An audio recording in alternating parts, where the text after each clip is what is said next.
All right. Hello, everyone. It's really great to be here in Atlanta and to meet so many people who are determined and so perceptive about the issue of general autonomy all in the same place. So today I'd like to share with you a broad overview of some of the formal methods of redress that I'm exploring. So what will I share? I will talk about the types of different proceedings, the different theory behind causes of action, some of the past cases, a word about my own legal case as a plaintiff in Canada, where I was born, where I aim to raise the issue and challenge it legally, and also some of the obstacles that plaintiffs face when they try to seek a formal method of redress. So I'd first like to start out with a disclaimer. I'm not a lawyer. I'm, as a science student, someone who's not legally trained, but I would like to share some information that is important to be aware of and can help in the approach to these types of strategies in combating the general autonomy issue. Also, laws vary a lot between different areas. They vary so much between states, let alone between Canada and the States. So I will be quite broad, but there are a lot of things that are in common with the different rules and in proceedings between the different areas. So I want to start out by distinguishing what are the state medical boards versus a civil lawsuit. So every state has a CARE Act that delegates the different legal aspects of the medical profession to different boards. These can be called medical commissions, they can be called medical registration boards, and in Canada we have these colleges of physicians. So the complaints in these entities are not lawsuits, but they do deal with the regulatory side of things and the standard of care. There was quite a large variation in what different boards will disclose and how open they are to the topic. I find that the one in British Columbia is the most forward-thinking, albeit there is a lot of room to improve in what information that they share. So what do these boards do? They take care of medical licensing. They arrange disciplinary infraction proceedings, and also they can refer matters to different committees within these entities. But what they can't do is they cannot award any damages, and oftentimes they can't really decide on legal issues. So a lot of it really is about the standard of care and how this interacts with what doctors are trained to do and what they're trained to say, and perhaps trained to not say oftentimes. So I'd like to give a subjective overview of what I've experienced when approaching these bodies and what I've seen. So I've seen that they really try to steer away from the issue, and they're quite aversive. It does seem that when they are approached with complaints, they tend to do a kabuki theater, where they go through these motions of pretending to do all of the steps and to be listening, when they're really just looking for people to leave them alone about this. But I think it's important that we let them hear it, because it takes time. I won't be the first person to make a complaint to them, and I certainly won't be the last. I also find that these bodies, they won't try so hard to defend the practice up front, but they'll give these wishy-washy reasons and technicalities for why it's permitted or why their doctors didn't act unethically. So it's been said that these entities act a lot like trade organizations, which have an interest in protecting their members, the doctors, right? I will find that they also put a great deal of effort into congratulating themselves about how forward-thinking they are, about how committed they are to change, and how much they care about evidence-based medicine, when that really is only the case when it's convenient, it seems. So I'd like to make them walk the walk. So it's important to point out that these complaints are not lawsuits. These bodies have less jurisdiction, and they are not allowed to decide questions of law in some ways, which is kind of counterintuitive, because isn't what they're doing upholding the standard of care, and aren't they the interface between the medical profession and what they are legally obliged to do and not do? So I find that these proceedings have some advantages for people who are looking to make their story known and to make a difference. It's less risky than a civil proceeding, and it's much less costly, but also, since you're approaching the very institutions and entities that are perpetuators of the issue, they are in a way less likely to really consider what you have to say and really want you to leave them alone. So there's a lot of this, well, if we just don't look, maybe they'll go away kind of attitude that goes on. So I complained to the College of Physicians and Surgeons of Ontario, where my personal case happened, and my complaint listed 5 main points: unnecessary physical and psychological damage, the breach of rights that were guaranteed to me by the Charter of Rights and Freedoms, which is our Canadian version of a newer document that came in the 80s that outlines all of the rights that we are guaranteed that are inalienable rights, and also a lot of detail about the problems with the consent that was secured and continues to be secured from parents. So I was very transparent in my complaint. I said that there's a wider issue, and I said that I think as the College of Physicians and Surgeons of Ontario, who are obligated to commit to quality care and uphold the standard of care, should do something about this. The response was pretty boilerplate and flat. They essentially ignored all the main points. I went through a great effort to explain why surrogate consent has a limited scope. Parents can't simply consent to anything for their children. There needs to be a demonstrated medical need. And why the child's needs supersede what the parent wants, especially when we're going to propose an invasive intervention, an irreversible one. Well, the response to these issues with surrogate consent was, surrogate consent exists.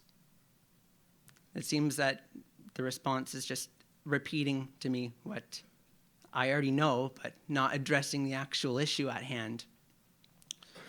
Another thing that I found very interesting was that they seemed to be satisfied with something that they admitted they didn't have enough information about with this consent process, which was a bit contradictory. So I appealed this with the Health Professions Appeal and Review Board, which is the next step.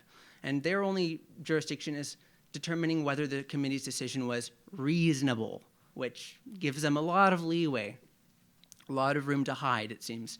And so they essentially were just replying with, well, the parent signed the form, therefore it must be okay, even though I had already explained that my parents could have signed the form 1,000,000 times, but it still wouldn't be right.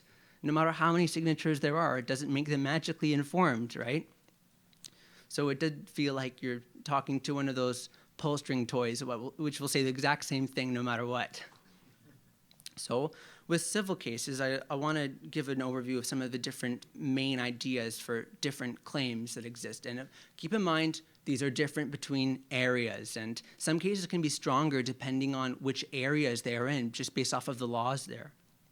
So a lot of them are based off of the same core points: the unnecessary nature of the surgery and the fact that there's no legally operative consent. What do I mean by that? There are problems with this consent or lack of consent that is passed off as appropriate. So surrogate consent, limited in scope. Parents cannot decide to force upon their children unnecessary medical interventions that do not have medical justification. The parents are almost all the time uninformed, and you can't make a contract involving an illegal action, which is inflicting physical harm upon a child for no justifiable reason. So with assault versus battery, assault is in a way kind of like incomplete battery, because with battery there has to be physical damage that has to occur. It's oftentimes defined as the harmful or offensive touching, which is unpermitted because the infant on which the intervention happens does not consent, and the parental consent is very dubious. So these different premises do interact in different ways. Also, the wounding is not de minimis because, like an ear piercing, which might be argued as de minimis, the genital cutting is very invasive and permanent and leaves a lot of long-lasting effects. With breach of fiduciary duty and negligence, they tend to go hand in hand, where with negligence, there doesn't need to be a fiduciary responsibility. Like somebody who is a reckless driver might cause harm to somebody because of their negligence, but they don't have a fiduciary duty to the person that they've harmed in some cases. So here we do the standard of proving a case of breach of fiduciary duty is that there is harm and that there has been a legally inoperative consent. Medical malpractice claims tend to be a little bit more complicated and difficult. They also tend to bring up the question, is what's happening medicine? Can we really argue this in just this sphere of medicine when there are really much wider reaching implications here?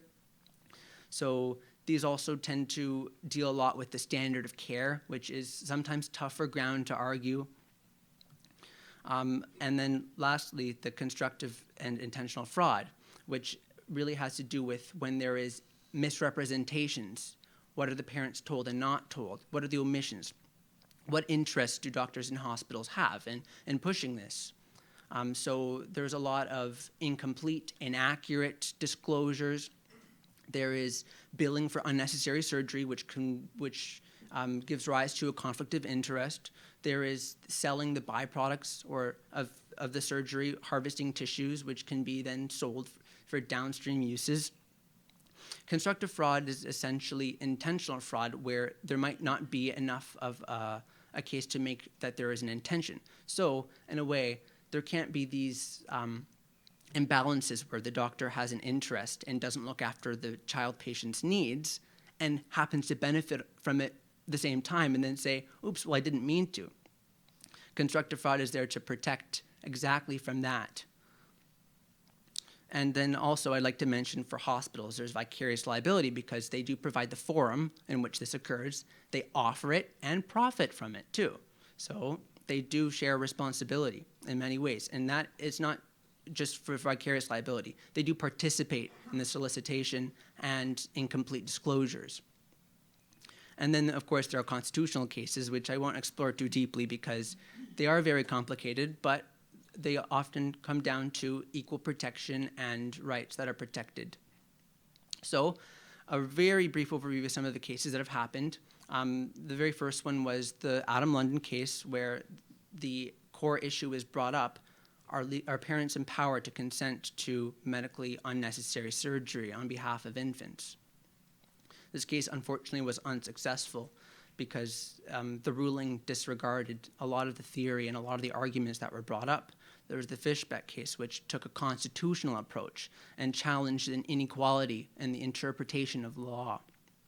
There was the Stoll case, which paved the way for young victims who want to seek retribution in a formal setting for the harm that was inflicted. There was the Flatt case, which pushed at the negligence cause of action.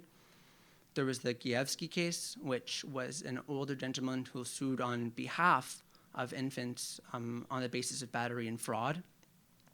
There was the case of the Bolt marriage, where a child's right to decide what they can and cannot be pushed on their body was protected, as children do have agency and can decide and should be able to decide what medically unnecessary interventions may and may not be performed on them.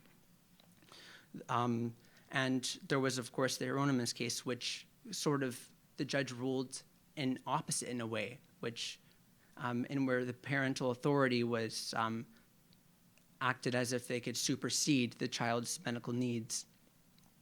There was an anonymous case in Ottawa where someone settled out of court based off of the harm that was inflicted on them owing to a doctor and hospital's negligence.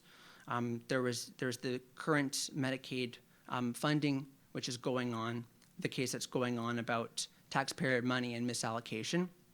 There's the American Academy of Pediatrics fraud case, and there is my case, which really interconnects a lot of these different causes of action. So a quick word about my case. I initiated it last year. I'm a self-represented plaintiff. An interesting twist is that both the hospital and doctor turned around and sued my mother for signing the form that they gave her and agreeing to the thing that they offered. So it is quite dubious what's going on there. It is probably a heavy-handed way of trying to shut it down. And it certainly did add tension, but not successful for what they were trying to do. And I hope to get my case on its way to trial in the future and to resolve a lot of these issues. So a lot of questions are brought up because there are contradictions within the claims that are made by the hospital and doctors, lawyer and insurance company, where how can a parent expressly provide informed consent if they didn't inform themselves and it's their fault? And you might want to ask, well, now that these hospitals and doctors know better, are you informing the parents? Doesn't seem so, but we'll keep steering them towards it and punishing them for it, it seems. So one thing that was interesting to note is that the Windsor Regional Hospital website, one of the defendants in this proceeding, is very sparse. They don't include much information at all.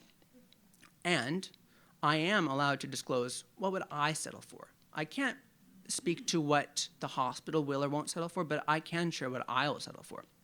I said, if you add these things to your website, I'll end the case. No costs, right? Wouldn't that be a favorable outcome? More information for the parents, less liability for the hospital. I think it's a great solution. And are these statements controversial? I think they're pretty plain, they're pretty factual. There's not a lot of room here. I think maybe it doesn't portray the surgery or intervention in a flattering way, but it's very neutral.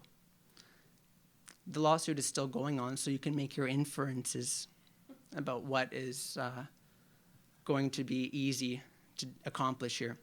Some of the barriers. There is the statute of limitations, which varies in duration between areas. And where I'm from, it's 2 years after the day you turn 18 if there was an incident that happens when you were a minor.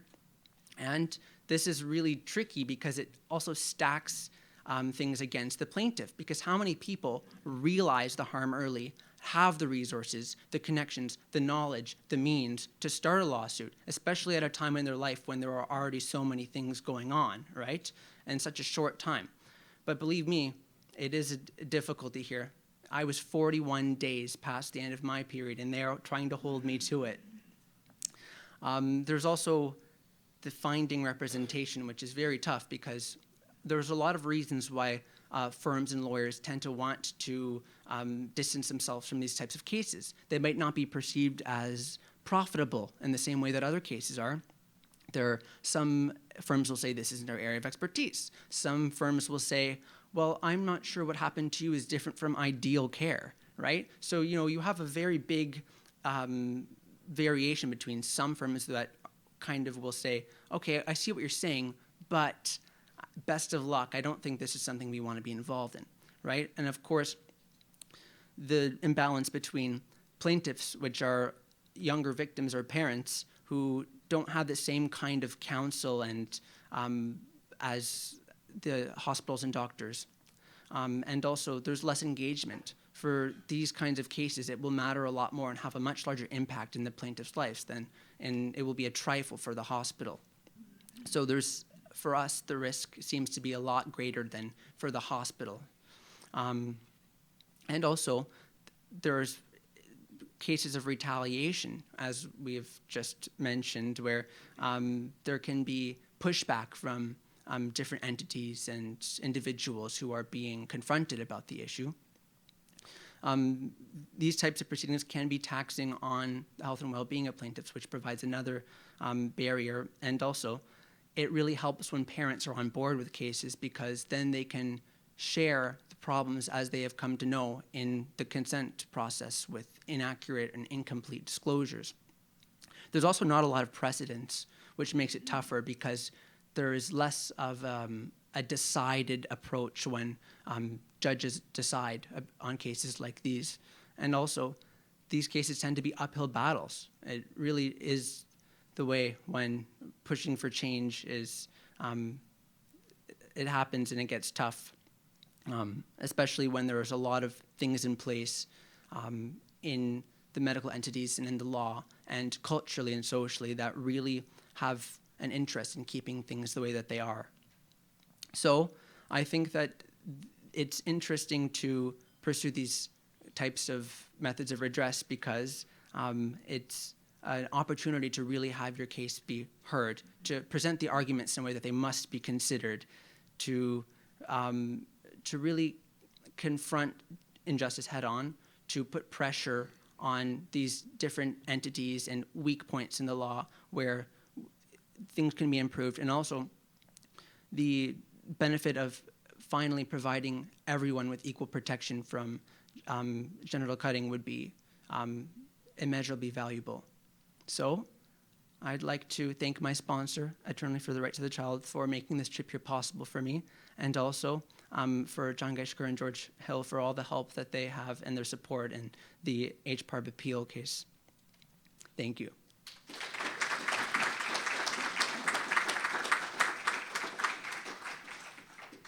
I have a question. What happened in the Ontario, the case you put? Any questions, please, about microphones or just Oh, sorry. Here. Sorry. The question I have is about the Canadian case that you put up way back. What happened to the Anonymous of Ottawa? What happened to that case? So here, there isn't a lot of information about this, but what I have been able to gather, there was somebody who submitted a notice of intention to a hospital and a doctor, and the case never had to really be formally put into place because they were able to reach an agreement a lot earlier on. But unfortunately, I do wish that this was more accessible because I think that it could give an awakening for a lot of doctors and hospitals. What were the claims in the case? Do you know? Was it a damage case or you don't know? I don't have all the information about it. Okay, thank you. Anybody else? Any other question?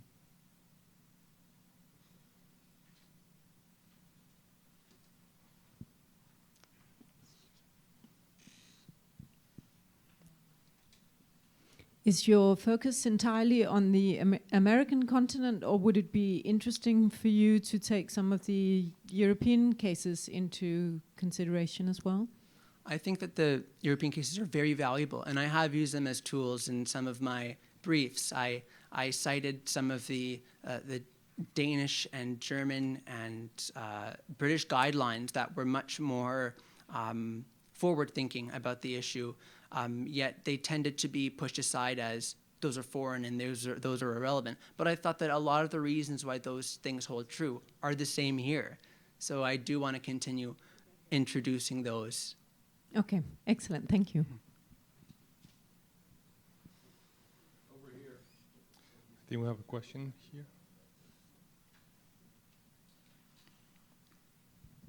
Were you surprised at all that the hospital and doctor came back at your mother? Well, I think that my parents suspected it because these are the kind of approaches that a lot of insurance companies will have when they're being sued. They want to kind of sue everything that moves around them. Mm-hmm. And so my mother was a big target. Whether or not they have a strong case in it, they do want to push that because if it's a way that they can deflect responsibility. So it makes sense for them to try it, even if it's a very unstable third-party claim, as I think. Thank you.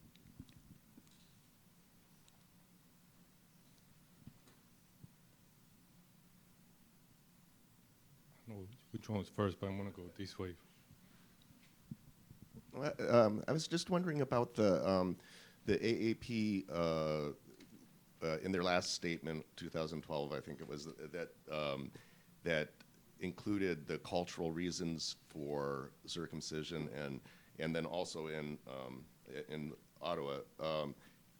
I was wondering if that kind of obliterates the need for informed consent, because my perception is that informed consent, you don't need a reason to circumcise because it's the parents choose it culturally. So I think that this is something that's happening. But the flip side of that is that it's almost an admission that there isn't the medical need for it. We're saying it's cultural, so it's almost like maybe that's the Achilles heel. I think that's a really great point, because if they're admitting that it's not medically justified, then what place do doctors and hospitals have in really pushing and advertising something that they admit is very much to do with social norms? So we also see that in these boards and colleges of physicians, where they'll act as kind of a cultural broker. And they'll try to be like a religious shaman for, oh, and if you want a religious reason, then we'll be happy to do this for you. But then they'll at the same time say, oh no, but this is medical though. It's not battery, it's medical. It's the shell game. Oh, it is the shell game, like to move the goalposts. So I think it is good to attack that in multiple ways.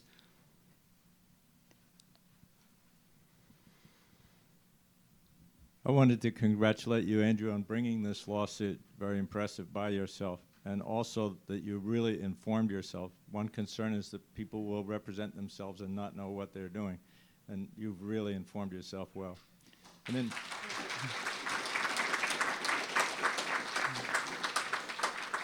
I wanted to ask if you have sought and been able to obtain any publicity. That has been on my mind, and I look forward to being more public about my story. There are some familial complications there because the publicity has risks to it, but I think that overall, I'm not afraid of the story. I want it to be heard. I think that some of the defendants deserve the press that they can get. Look at what's going on here. Now that you know better, why can't you do better, right? That kind of idea really would be great to spread. So I think in the future that will be an important possibility.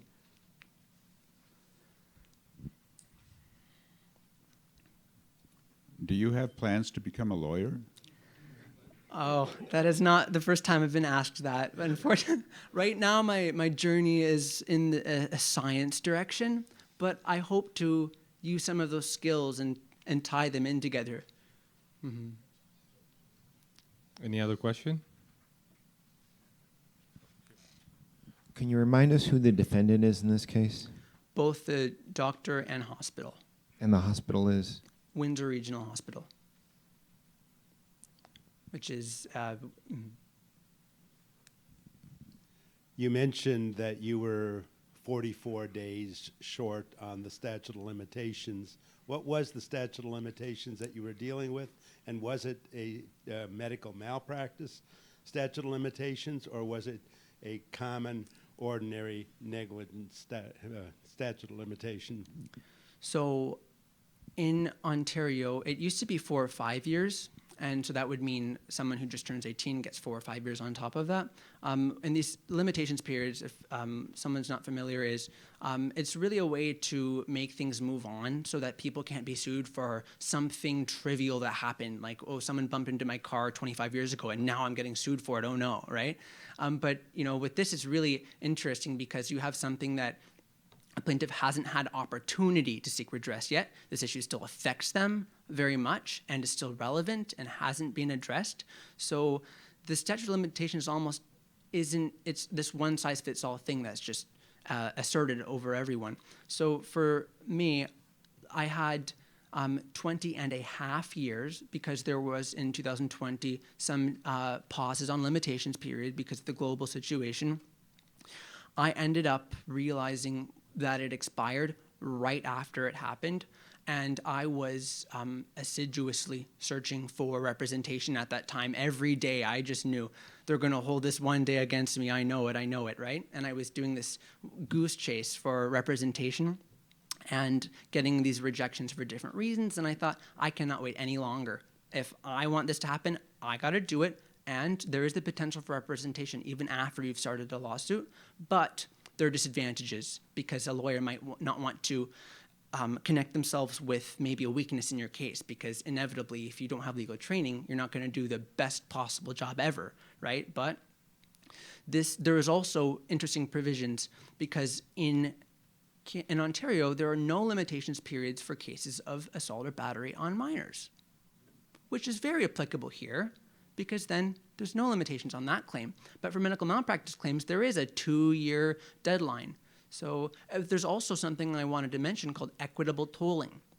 When you have someone who wants to bring a lawsuit and maybe they didn't discover the entire gravity of what has happened until a later time, right? You can have maybe a dental implant that is bad and you don't know until maybe 10 years when the pain starts, right?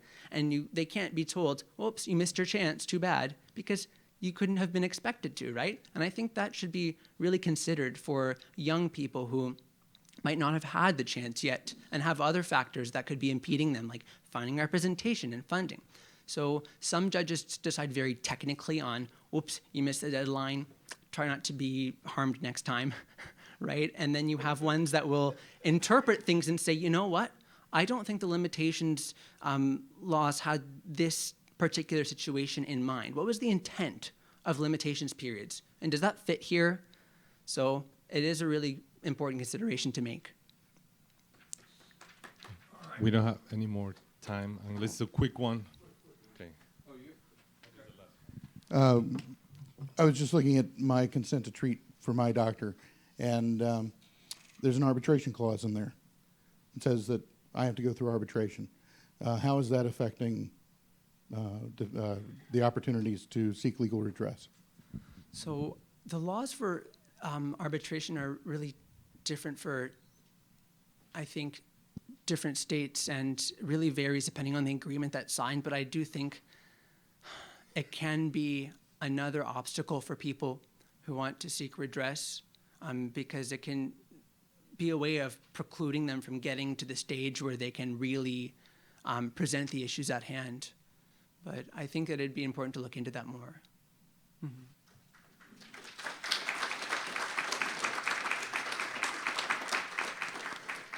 I think I speak for the lawyers in the room to say that was incredibly impressive. I think he needs to go to law school tomorrow. I think you could teach the torts course. Really fabulous. I don't think I've ever seen a layman with such knowledge and such detailed knowledge of the intricacies of the tort system. It's really impressive. Thank you, Andrew.